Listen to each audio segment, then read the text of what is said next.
ઓમ નમઃ સિદ્ધેભ્ય.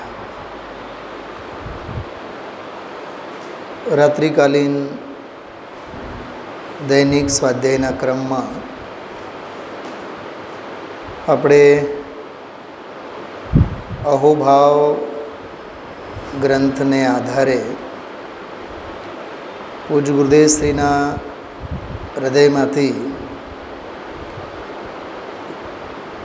દૈનિક સ્વાધ્યાયના ક્રમમાં 45 વર્ષ દરમિયાન જે અધ્યાત્મ સિદ્ધાંત અને વૈરાગ્યથી તરબોળ એવા અપૂર્વ ઉદ્ગારો જે સરી પડ્યા, જ્યાં ત્યાં બધા દૈનિક પ્રવચનોમાં અને વ્યાખ્યાનોમાં વેરવિખેર થયેલા છે, વિખરાયેલા છે. એ બધી અપૂર્વ મોતી કે અપૂર્વ ચિંતન કણિકાઓનો સંગ્રહ છે અહોભાવ. જો કે ગુરુદેવશ્રીના વચનામૃતોના સંકલનો અનેક પ્રકારે છે. સમગ્ર પ્રવચન સ્વરૂપે તો ઘણા બધા ભાગોમાં છે. પ્રવચન સાહિત્ય જેટલું જે ગુરુદેવશ્રીના પ્રસિદ્ધ છે, પ્રવચન રત્નાકર, પ્રવચન સુધા, પ્રવચન નવનીત અથવા નિયમસાર ચિંતામણી, કારણકારી નિયમ, સમયસાર સિદ્ધિ,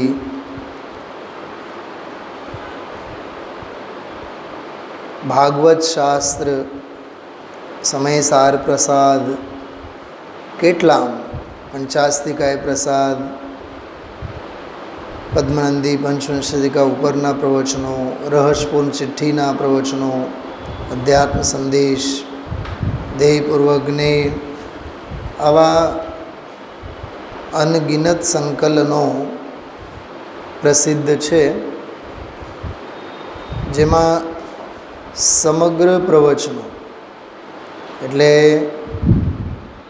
ગાથા અને ગ્રંથને અનુસારે સમગ્ર પૂરેપૂરા પ્રવચનોના અપૂર્વ સંકલનો છે. હવે એક પ્રવચનમાં સિદ્ધાંત પણ આવે, ભક્તિ પણ આવે, વસ્તુ સ્વરૂપનું બંધારણ પણ આવે, પુરુષાર્થની વાત આવે, વૈરાગ્યના તો દરેક પાનાદીઠ ફકરાએ ફકરા ભરીને પ્રથમાનુયોગના કથાનકોને આધારે વૈરાગ્યના પ્રસંગો ગુરુદેવશ્રી વર્ણવતા હોય છે, સમજાવતા હોય છે. અથવા પોતાના વ્યાપારી જીવન પાલેજના પ્રસંગો, વડોદરાના પ્રસંગો, મુંબઈના પ્રસંગો, આવા પણ બધા વૈરાગ્ય પ્રેરક, પ્રેરણાદાયી, આપણને ઘણી પ્રેરણા એમાંથી મળી રહે એવા પ્રસંગો તો હોય જ છે. તો પ્રવચનો પણ મળી રહે છે આપણી પાસે અત્યારે. સળંગ પ્રવચનો ગ્રંથોને આધારે જ્ઞાન ગોષ્ઠી એક એવી રચના છે જેમાં 15-17 વિષયોનો સંકલન એમાં છે. જેમ કે ભગવાન આત્મા, આના ઉપર જ 115-20-14 કંઈક બોલો છે એમાં. એટલે એવા સારા ઉદ્ગારો. આગળ આપણે એમાં જોઈએ દેવ, શાસ્ત્ર, ગુરુ સંબંધીના છે, સમ્યક દર્શન, સમ્યક જ્ઞાન, સમ્યક ચારિત્ર્ય સંબંધીના એ છે. આગળ સિદ્ધાંતના પ્રસંગોમાં જઈએ કારણ, કાર્ય, નિમિત્ત, ઉપાદાન, કારણ શુદ્ધ પર્યાય, સમ્યક દર્શનનો વિષય, દૃષ્ટિનો વિષય, અથવા નિશ્ચય ચારિત્ર, વ્યવહાર ચારિત્ર, મોક્ષ માર્ગ. તો આવા વિષય સંબંધી પણ ઘણા બધા બોલોના સંકલનો જ્ઞાન ગોષ્ઠી ગ્રંથમાં જોવા મળે છે. કહેવાનો અર્થ સમગ્ર પ્રવચનો તો છે જ, પણ પ્રવચનોની સાથે સાથે વિષયને અનુસરીને, એટલે વિષય સંબદ્ધ, વિષયવાર, સબ્જેક્ટ વાઇઝ પણ બધા બોલોના સંકલનો આપણી પાસે મળે છે. એક વિદ્વાન થયા, જયપુરમાં ભણેલા છે, રાજકુમારજી શાસ્ત્રી. અહીંયા આપણે રાજકોટમાં વર્ષો પહેલાં વ્યાખ્યાન માટે દશલક્ષણ ધર્મના દિવસોમાં આવેલા. એમના 2 સંકલનો છે, એટલે મૂળમાં તો એ હિન્દીમાં સંકલનો છે, અધ્યાત્મ ગ્રંથના નામે. એમાં 500 પાનાના 2 પુસ્તકો છે. સમજો કે એક ટૉપિક લીધો, ક્રમબદ્ધ પર્યાય, તો પ્રવચન રત્નાકર ભાગ 1 થી 12 સુધી 12 ભાગમાં ક્રમબદ્ધ પર્યાય સંબંધીના જે ઉદ્ગારો હોય એનું સંકલન. દેવશાસ ગુરુ અંગેના, સમ્યક દર્શન અંગેના, સમ્યક જ્ઞાન અંગેના, એટલે આધાર પ્રવચન રત્નાકરો 12 ભાગ, અને એમાં ટોપિક વાઇઝ બધા પ્રવચનોમાંથી દોહન કરીને કાઢેલો સંકલન. કેટલું વાંચો તમે બોલો, જીવન નીકળી જાય પણ સાહિત્ય નહીં ખૂટે. પણ જેમ કહીએ ને કે વધતા મંદિરો ઘટતા ભક્તો, વધતા ભગવાન અને ઘટતા બધા ભક્ત, એવા ઘાટ છે. છપાતા શાસ્ત્રો અને વાંચનારનો અભાવ. ખ્યાલમાં આવ્યું? અત્યારે જો ને આપણે અહીંયા સ્વાધ્યાય ચાલે છે ને 8, 8:15 થી 9, તમે યુટ્યુબમાં ઓપન કરો, કમસે કમ લાઈવ 20-25 બધા વિદ્વાનોના લાઈવ સ્વાધ્યાય આવતા. વધેલા વક્તાઓ અને ઘટતા શ્રોતા, એવા ઘાટ છે. પ્રોડક્શન વધે એટલે એમ જ થાય ને. હા, રાજકોટની લેંગ્વેજમાં કહીએ, મકાનો કેટલા બને છે રાજકોટમાં, ખરીદદારી ક્યાં? ખ્યાલમાં આવ્યું? આ તમારું છે 10 માળ, માંડ 10 પરિવાર રહેતા હશે. હા, એક માળમાં 3 ફ્લેટ હોય, 3માં 1 અને 2 રહે, બાકી કમસે કમ 30 ફ્લેટમાં 10 થી 15 તો ખાલી કમ જ હોય. કહેવાનો અર્થ એવું છે કે જેમ જમીન મકાનમાં ઘર, મકાન, ફ્લેટ્સ વગેરે વધે, બાંધકામ ચાલુ હોય, પ્રોડક્શન એટલું બધું હોય કે લેવાલ જ ન હોય, એમ શાસ્ત્રોનું પ્રોડક્શન એટલું બધું છે, વાચક વર્ગ ન હોય. મને ઘણીવાર બહુ પીડા થાય જ્યારે ઓલા શાસ્ત્રના ટેબલ ઉપર શાસ્ત્રો આવી ગયા હોય. એક ગ્રંથ બને છે કમસે કમ 300 રૂપિયાનો. પ્રભાવનામાં લઈ ગયેલા ગ્રંથો 4-6 મહિના પછી, દિવાળી કે નવરાત્રિ કે દશેરાની સાફ સફાઈ હોય, નવા નકોર ગ્રંથો ત્યાં આવી જાય છે. તમે વિચાર કરો કે 300 રૂપિયાના 2 એટલે 600 રૂપિયાના ગ્રંથો, આવા તો હજારો ગ્રંથો. એનો અર્થ શું થયું? એનો અર્થ સીધો એ છે, શાસ્ત્રોનો પ્રોડક્શન છે પણ વાંચક વર્ગ નથી. ખ્યાલમાં આવ્યું? સુમત પ્રકાશજી પંડિતજી તો એમ કહે છે કે ભાઈ, ઘરેણાઓ માટે અને કપડાં માટે કદાચ એક કબાટ ઓછા બનાવવા હોય તો ઓછા બનાવો, પણ ઘરમાંથી શાસ્ત્રોને કાઢોમાં. એ તો એમ કહે છે કે ઘરમાંથી શાસ્ત્રોને કાઢોમાં. હવે તો સ્થિતિ એવી છે કે ઘરોમાં શાસ્ત્ર જ નથી, સાવ દિગંબર. શાસ્ત્ર તો મંદિરમાં જ હોય ને, કાં તો પંડિતજી પાસે હોય. શું ભાભી? હા, વિચાર કરો તમે, કેવો દુર્દૈવ છે. ખરેખર આવી વૃત્તિવાળાને શુદ્ધ પંચમી પર્વ ઉજવવાનો અધિકાર જ નથી. ધનજીભાઈ, શું ધવલા, જય ધવલા અને ષટખંડાગમનો આપણને મહિમા આવે, શું જીનવાણીનો મહિમા આવે આપણને? ઘરમાં એક મોક્ષમાં પ્રકાશક શાસ્ત્ર ન મળે, ઘરમાં એક સમયસાર શાસ્ત્ર ન મળે, 5 પરમાગમો ન મળે, છડાળા ન મળે, જિનેન્દ્ર અર્ચના ન મળે, આ નિયમસાર જે ચાલતો વિષય છે ને, એ ગ્રંથ ન મળે ઘરમાં. એનો અર્થ શું થયો કે આપણને જીનવાણી સાથે કાંઈ લાગતું વળગતું નથી. એ કહેવાનો અર્થ એવું છે, ગુરુદેવ શ્રીના સળંગ પ્રવચનોના તો પારાવાર બધા ગ્રંથો છપાયેલા છે, બોલોના ગ્રંથો છપાયેલા છે, ટોપિક વાઇઝ સબ્જેક્ટ વાઇઝ પુસ્તકો બધા છપાયેલા છે. ઇન્દ્રિય જ્ઞાન જ્ઞાન નથી એવા વિષય પર આખો ગ્રંથ અહીંયાથી આપણે રાજકોટમાંથી પ્રકાશિત થયેલો છે. સ્વપર પ્રકાશક અંગે પ્રમાણ પૂજ્ય નથી. શુદ્ધ નયનો વિષય, નિશુદ્ધ નિશ્ચય નયનો વિષયભૂત ભગવાન આત્મા પૂજ્ય છે.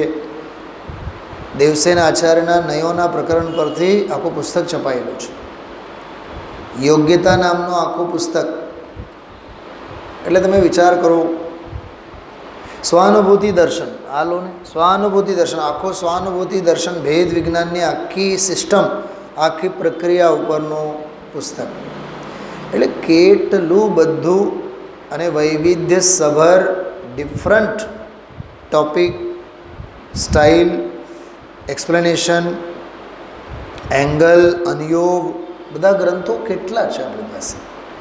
અહીંયા તો આપણે ગુરુદેવ શ્રીના બોલો અંગેની વાત કરીએ તો આ જે અહોભાવ ગ્રંથ છે એ માત્ર ને માત્ર નિર્ગ્રંથ ગુરુઓ અંગેના ઉદ્ગારોનો સંકલન છે. આમાં બીજો કોઈ વિષય નથી. ટોટલી આનો ક્રાઇટેરિયા એક લિમિટેડ છે, પણ આમાં બોલોની સંખ્યા છે 1008. અને હમણાં જ વર્ષથી પહેલાં જ ગુરુદેવશ્રીની જન્મ આપણે સમયસાર સંપ્રાપ્તિ શતાબ્દી વર્ષના ઉપલક્ષમાં આ ગ્રંથ છપાયેલો છે. માલીગઢથી બોલાવીને અહીંયા આપ સૌને જે લોકો દૈનિક સ્વાધ્યાયમાં અહીંયા બેસે છે, ઘરે બેસે છે, 15-20 કંઈક ગ્રંથો મારી પાસે આવેલા, બધાને પ્રભાવના તરીકે પુસ્તકો આપેલા છે. તમને ખ્યાલ હશે, હોય ન હોય. હા, થોડોક લાંબો ગ્રંથ છે, ફાઇલ ટાઈપનો પેડ હોય ને, આપણે જે એક્ઝામનો પેડ મૂકે છોકરાઓ, આવડો આમ લાંબો ગ્રંથ છે. પુઠ્ઠો બુઠ્ઠો બહુ સરસ, કવર વગેરે સરસ ગ્રંથ છે. આમાં 1008 બોલમાં ઘણા બધા પ્રકરણો તો શું છે કે ટાઇટલ બનાવીને 8, 10, 12 દર બીજે પેજ ઉપર, દર બીજા પાને એક નવું શીર્ષક અને નવું ટાઇટલ સાથે, મથાળા સાથે બધા પ્રકરણો આમાં આવેલા છે. અને જે તે સંબંધી, બાકી જે શીર્ષક હોય એની સાથે અંદરના બોલો સાથે કંઈ સંબંધ નથી. જેમ કે આ બોલ છે, સમજો, વિચરૂંગા કબ મહત પુરુષને પંથ જપ, અપૂર્વ અવસરની આ પંક્તિ છે, પણ આમાં મુનિપણાની ભાવનાની વાત છે, બરાબર. એટલે આમ ભાવવાહી બધા શીર્ષકો છે. એમાંના આપણે છેલ્લે 111, 12, 13, 14, 15, 16 અને 17 આટલા બોલોની ચર્ચા પૂરી કરી છે. હવે 18, 19, 20 અને 21 આ 4 બોલોની ચર્ચા આપણે લઈશું.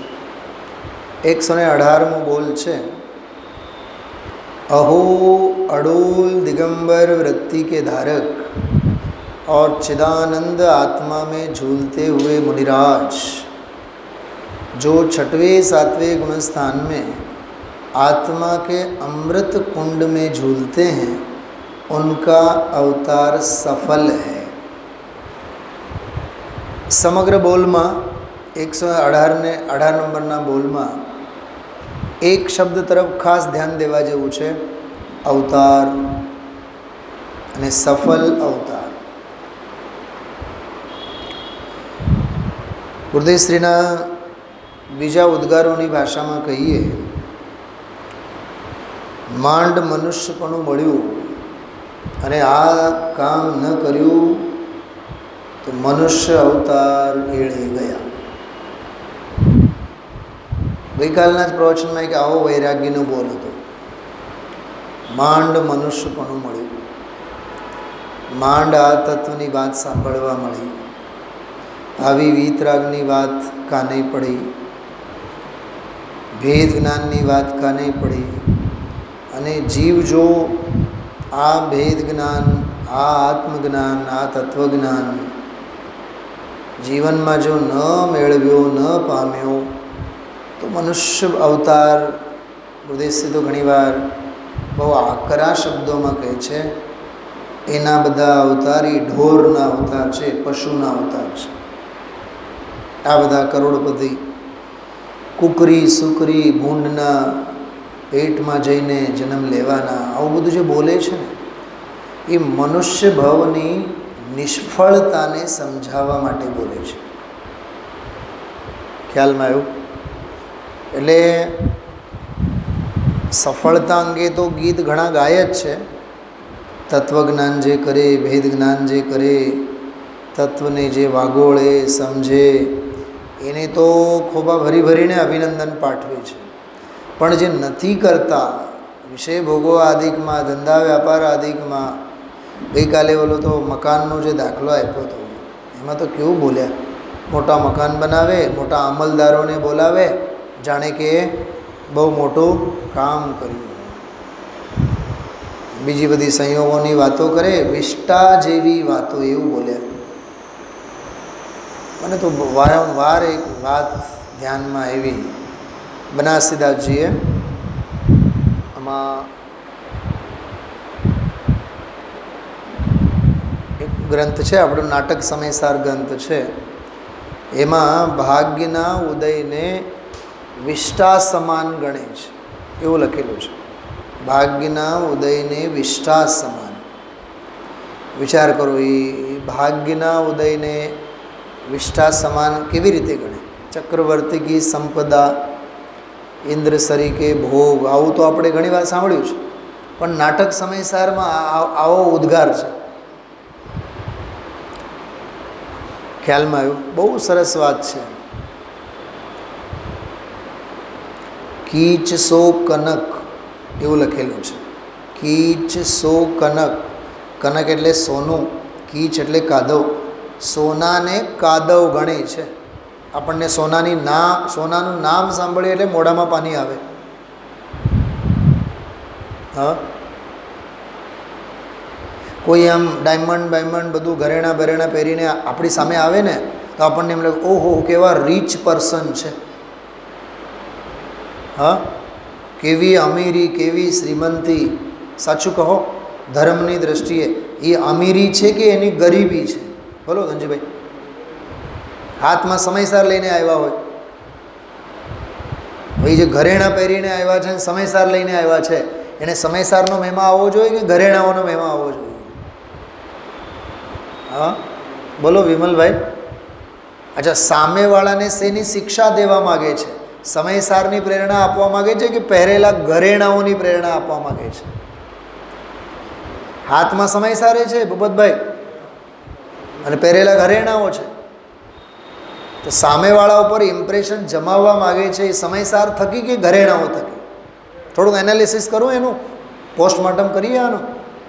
સમયસારની પ્રેરણા આપવા માગે તો મોક્ષ માર્ગની પ્રેરણા આપવા માગે છે, અને ઘરેણાઓને લીધે એના ઉપર ઇમ્પ્રેશન જમાવવા માગે છે ને, ચાર ગતિઓમાં પોતે રૂલવાની તૈયારી કરે છે અને સામેવાળાને પણ ખાડામાં ઉતારવાની તૈયારી કરે છે. ચક્રવર્તી કી સંપદા, ઇન્દ્ર સરીકે ભોગ, એ સામાન્ય વાત નથી. એ કેવળ કાવ્ય નથી, એ કાવ્યમાં કહેલ સિદ્ધાંતને જીવી જવાની વાત છે. ખ્યાલમાં આવ્યું? તો અવતારની સફળતા, બસ એટલું સમજો.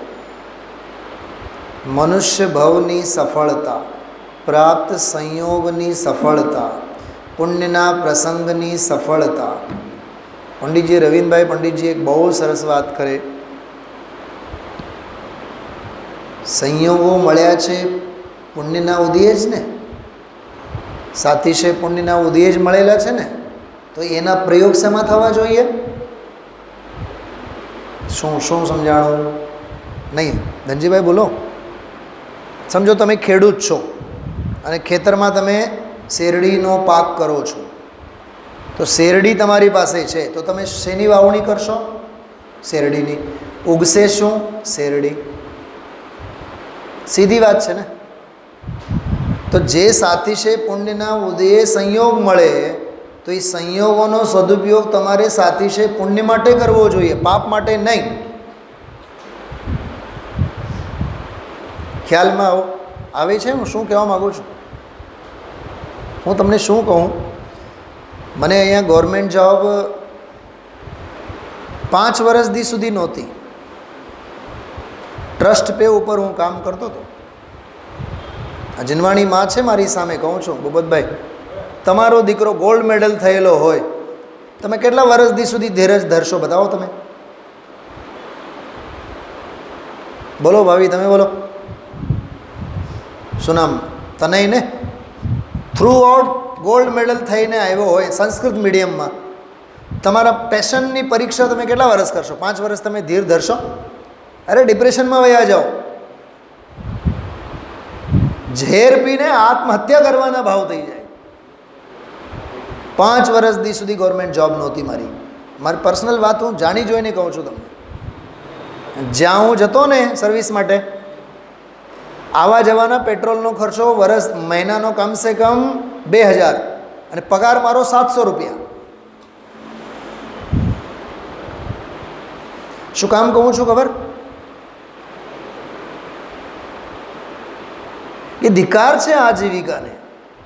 રોટલા રળવાના હશે, એ નોકરી મળવાની હશે તો મળશે, જોશું. હજી 1 વર્ષ, હજી 1 વર્ષ, હજી એમ 5 વર્ષ કાઢી નાખ્યા, પછી ગવર્મેન્ટ જોબ મળી. કેવળ અને કેવળ મોહ એટલો જ કે દેવ ગુરુ ધર્મનું વાતાવરણ, તત્વજ્ઞાન. મને સફળતા આમાં દેખાતી હતી ધનજીભાઈ, આજીવિકામાં નહીં, આજની તારીખમાં નહીં રાજુભાઈ, આજની તારીખમાં પણ મને આજીવિકા અંગે કોઈ એની સફળતાનો કોઈ મહિમા નથી. ગુરુદેવશ્રીની ભાષામાં કહીએ તો એ તો પાપની આજીવિકા છે. કેવી આજીવિકા છે? પાપની આજીવિકા છે. રોટલા રળવા એ પાપ અને રોટલા ખાવા એ પાપ. સાચું કે ખોટું બતાવો, બોલો. હા, વિચાર આવવા જોઈએ આપણને. સફળતા શેમાં માનીએ છીએ? હા, મહાવીર ભગવાનની પૂજા છે, એમાં એક બહુ સરસ પંક્તિ આવી, સારા જગત ફલ ભોગતા નિત પુણ્ય એવમ પાપ કા સબ ત્યાગ સમરસ નિરત જિનવર સફલ જીવન આપ. તમારું જીવન સફળ છે, કેમ કે તમે પુણ્યના ફળને પણ અને પાપના ફળને પણ છોડ્યા છો. ગુરુદેવશ્રી ઘણી વાર નથી બોલતા? ગઈકાલે બોલ્યા છો, આ કરોડોપતિ, અબજોપતિ, ધૂળના પતિ, બોલ્યા કે નહીં? ઘણા શેઠિયાઓ તો મરીને ઢોરમાં જવાના. કેમ આમ બોલતા હોય છે? તેમાં કંઈક રહસ્ય છે. સંયોગોનો પ્રેમ પુણ્ય નથી, સંયોગોનો પ્રેમ પાપ છે. આત્મ પરિણતિને પતનને રસ્તે લઈ જાય છે.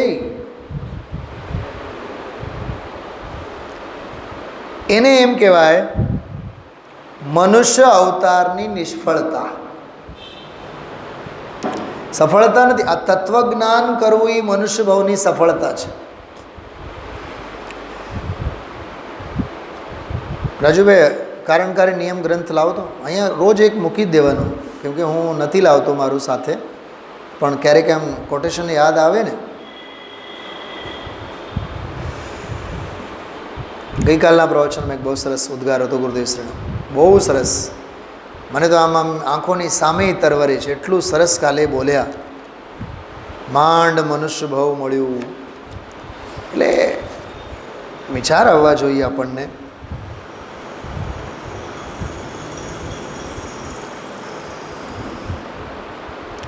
જો આ 6 મહિના અને 8 સમયમાં જીવોની બધી કેટલી સરસ વાત. હા, આજના પ્રવચનમાં સવારે આવેલી વાત છે.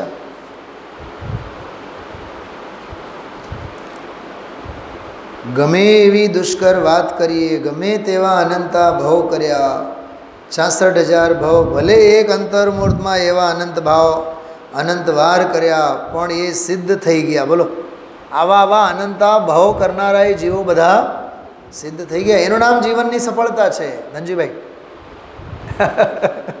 એ રોદના રડવામાં સફળતા નથી. ખ્યાલમાં આવ્યું? જેમ તારો આત્મા અસ્થિપણે છે એમ એ અનંતા અસ્થિપણે વિરાજે છે. બોલો, નિગોદના બધા ભોગના ભવનો અભાવ કરી, આહા હા હા, ભાવ નથી એમ નથી, છે ને, પણ એનો પણ અભાવ કરીને તેઓ પામી ગયા. આ પાર થનારની વાત છે. ખ્યાલમાં આવ્યું?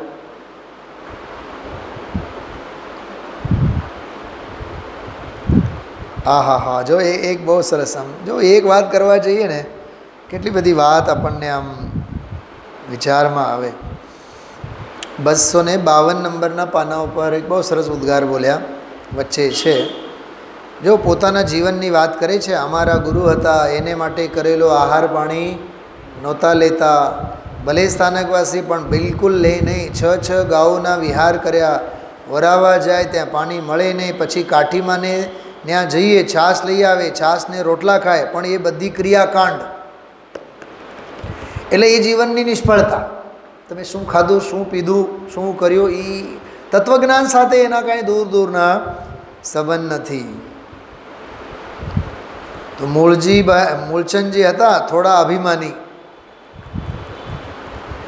એમ કહેતા કે આપણે સાધુ નહીં હોય ને બીજા સાધુ હશે કોણ અત્યારે આ દુનિયામાં, આપણે આવું પાળીએ છીએ. એમ રાત્રે બોલે, અરે રે ભગવાન, આપણે સાધુ નથી તો પછી જગતમાં સાધુ છે કોણ? અરે રે, સાધુ કોને કહેવા, સંકિતી કોને કહેવા, મિથ્યાત્વી કોને કહેવા, અનંતા ભાવમાં રઝળતો જીવ રઝળતો છોડશે નહીં એને કોને કહેવું, અને રઝળતો છોડે એ કોને કહેવું? કાંઈ ખબર નથી આ જીવને. હા, સમજાય છે? વિચાર વિનાની વાત. જો આ એક બહુ સરસ 253 નંબરના પાને બહુ સરસ, નાણ સહાવાદિયમ ઉણદી આદમ, 31મી ગાથા. જ્ઞાન સ્વભાવે અધિક ભગવાન આત્મા. હમણાં સુમત પ્રકાશજી પંડિતજીએ શ્રીમદજીનો એક પ્રસંગ ટાંકીને સમયસારનો મહિમા કર્યો.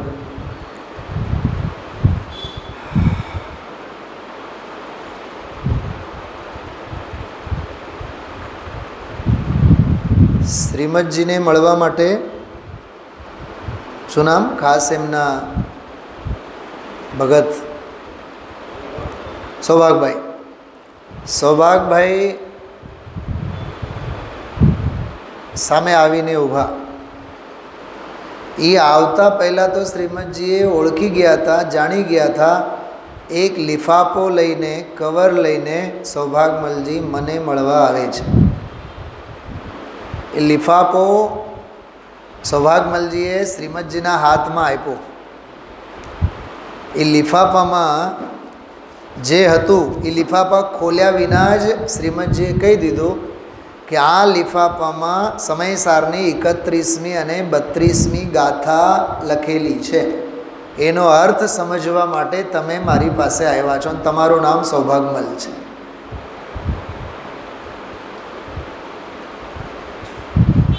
આમાં બે વાત સમજવા જેવી છે. એક તો શ્રીમદજીની વિચક્ષણતા, સ્મરણ શક્તિ, જે પણ ઓકે એને ગૌણ કરો. ગાથા કાઢીને જોયા તો 31મી 32મી આ જ ગાથાઓ નીકળી. શ્રીમદજીએ કીધું આ ગાથાઓ એટલે બોધિ બીજ છે, બીજ મંત્ર છે બેન. લિફાફા ખોલતા પહેલાં કીધું જે તમે ગાથાઓ લઈને આવ્યા છો એમાં બીજ મંત્ર લખેલું છે. કયું બીજ મંત્ર લખેલું છે? જે દ્રવ્યેન્દ્રિયને ભાવેન્દ્રિયને ઇન્દ્રિયોના વિષયોને જીતે તે જીતેન્દ્રિય જિન. આ 31મી ગાથા. મને તો રોમાંચ થઈ આવ્યો આ પ્રકરણ સાંભળીને ગુરુદેવશ્રીના મુખેથી. આ 253 પાના ઉપરનું નાણ સહાવાધિ મુણદી આદમ 31માં કહ્યું એ જ્ઞાન સ્વભાવે અધિક, બધી ચીજથી જુદો, અધિક અને પૂરો. અધિક તો ખરો જ પણ પૂરો. અધિક જુદો અને પૂરો. જુદોનો અર્થ કર્યો છે એમાં ટીકામાં, અધિકનો અર્થ જુદો કર્યો છે. ભાઈ ભગવાન આત્મા જ્ઞાન સ્વભાવી પ્રભુ અન્ય રાગાદિથી અને અન્ય ભાવથી તદ્દન જુદો અને પૂર્ણ અને અધિક છે. બોલો, ભવતી એમ કીધું, ભવતી ચારે ભવોથી અનંતા ભવોથી જુદો, પૂર્ણે છે, જુદોય છે અને અધિકે છે. ધનજીભાઈ 3 શબ્દો યાદ રાખજો. આત્મા અધિક છે એટલે જુદો છે, પણ જુદો છે એટલે અધૂરો છે એમ નહીં. અરે અનંતા સિદ્ધો એક સાથે વસે છે, છતાં એક સિદ્ધ સાથે બીજા સિદ્ધના શો સંબંધ? અચ્છા, દરેકે દરેક સિદ્ધ બીજા બધા સિદ્ધોથી જુદા છે કે નહીં? અધિક છે કે નહીં? પરિપૂર્ણ છે કે નહીં? અનંતા સુખી છે કે નહીં? એટલે જ હું ઘણી વાર કહું છું, સહાનુભૂતિ કોઈની નહીં, સ્વાનુભૂતિ પોતાની. ખુદદારીથી જો જીવન જીવવું હોય તો, આનંદથી જીવન જીવવું હોય તો કોઈની સહાનુભૂતિની અપેક્ષા નહીં રાખવાની. આ મને પૂછતા નથી, આ મને ખબર અંતર કાઢતા નથી, આ મને આ પૂછતા નથી, ફલાનું પૂછતા નથી, ઢીકણું પૂછતા નથી. હા, બધા દુઃખી છે. વિમલભાઈ, ગઈકાલે મેં એક ડૉક્ટર સાથે મુલાકાત લીધી. એ મારો ઈલાજ તો કરવાનો તો બાકી રહી ગયો, એ પોતાના ગોળીનો આખો ડબ્બો મને એને બતાવ્યો. મને કહે કે સાહેબ હું બહુ દુઃખી છું. મને તો સમયસર જ યાદ આવ્યું, જે ત્રિભુવન મેં જીવનંત, જગતમાં જેટલા અનંતા જીવો છે બધા દુઃખી છે, કોઈ સુખી નથી. હા, 5-6 વર્ષ પહેલાંની એક વાત છે. મારે એકાદ લાખ રૂપિયાની જરૂરત પડી ખાસ કામ માટે, રાજુભાઈ. તો મેં એક સાધર્મીને પૂછતા પહેલાં 15 દિવસ તો હું મનોમંથન કરતો રહ્યો. મને એક જ વિચાર આવે કે બધાને પૈસાની જરૂર છે, કરોડપતિને નથી. ઉલટાની તો 2 ટંચના રોટલા ખાઈને શાંતિથી જીવનારને પૈસાની જરૂર નથી, જેટલા કે કરોડપતિને પૈસાની જરૂર છે. લાખો રૂપિયા હોય ને, લાખો રૂપિયા, તો એ બધે આડાવાળા બધા ઇન્વેસ્ટમેન્ટ કરેલા હોય, વ્યાજે વટાવતા હોય, બેંકમાં મૂકેલા હોય, કાંઈ માલ નથી, કાંઈ અર્થ નથી. મને તો એટલું સમજાય છે, પોતાના પાલવમાં પુણ્ય હોય તો એને અનુસરીને રહેવાનો, હાથ ફેલાવીને ભીખ કોઈ પાસેથી નહીં માગવાની. અને હું તો તમને બહુ અંદરની વાત કરું, લૌકિક પૈસાની બાબતમાં તો નહીં નહીં નહીં અને નહીં જ, પણ ક્ષયોપશમની બાબતમાં પણ કોઈ પાસેથી ભીખ નહીં માગો, ભિક્ષા નહીં માગો. પોતે જ્ઞાનની આરાધના કરો. શાસ્ત્રો પાસેથી પણ જ્ઞાનની અપેક્ષા નહીં રાખો. જેમ ગુરુદેવશ્રીને શાસ્ત્રો વાંચ્યા વિના પણ અંદરમાંથી ઉકેલ થતો ને, એમ અંદરમાંથી ઉકેલ કાઢો. શબ્દોની અપેક્ષા નહીં રાખો, શાસ્ત્રની અપેક્ષા નહીં રાખો. હું એમ કહેવા માગું છું, જીવનની સફળતા હાથ ફેલાવવામાં જીવનની સફળતા નથી. હાથ ઉપર હાથ મૂકીને મુક્તિની સાધના કરવામાં જીવનની સફળતા છે. શું કીધું? હાથ ફેલાવવામાં સફળતા નથી, ભીખ માગવામાં સફળતા નથી.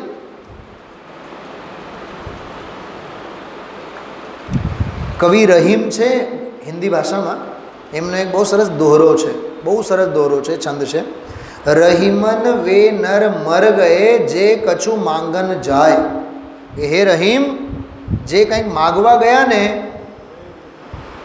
એ મરી ગયા. જે કંઈ માંગવા ગયા ને એ મરી ગયા. રહીમન વે નર મર ગયે જે કછું માંગન જાય, પણ ઉનતે પહેલે વે મરે જો કછું માંગે તો ન દે. શું કીધું? હા, સમજાણું ને ધનજીભાઈ?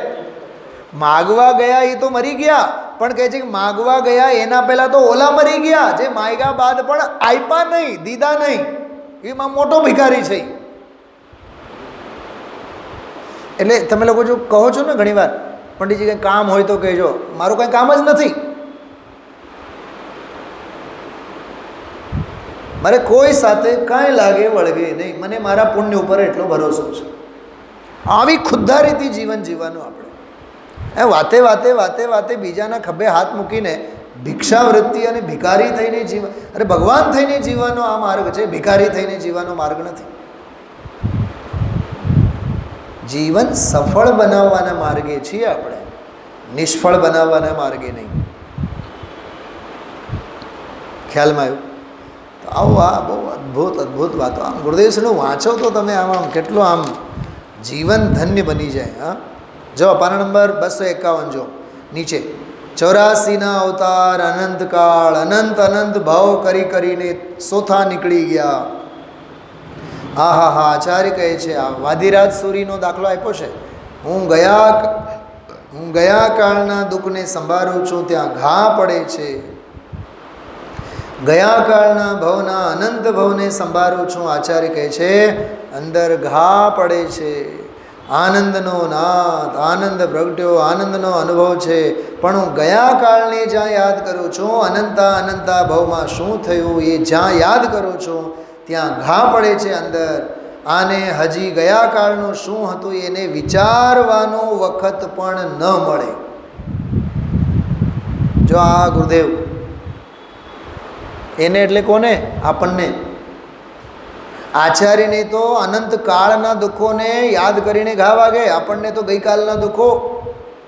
બપોરે રસપૂરી ખાવા મળે ને તો સવારે હાર્ટ અટેક આવ્યો તો એ પીડા આપણને યાદ ના આવે. ધનજીભાઈ સમજાણો શું કીધું? આ શું વિમલભાઈ? સાંજે સરસ જમવામાં મળે ને તો સવારે રોટલા વિના ના રહ્યા એ પીડા આપણને ભૂલાઈ જાય છે. ગુરુદેવશ્રી નથી ઓલો બાળકનો દાખલો આપે, સંડાસ લાગેલો હોય, લૂઝ મોશન થયેલું હોય, દૂધ પાયું હોય ઝાઝું થોડુંક શિયાળામાં,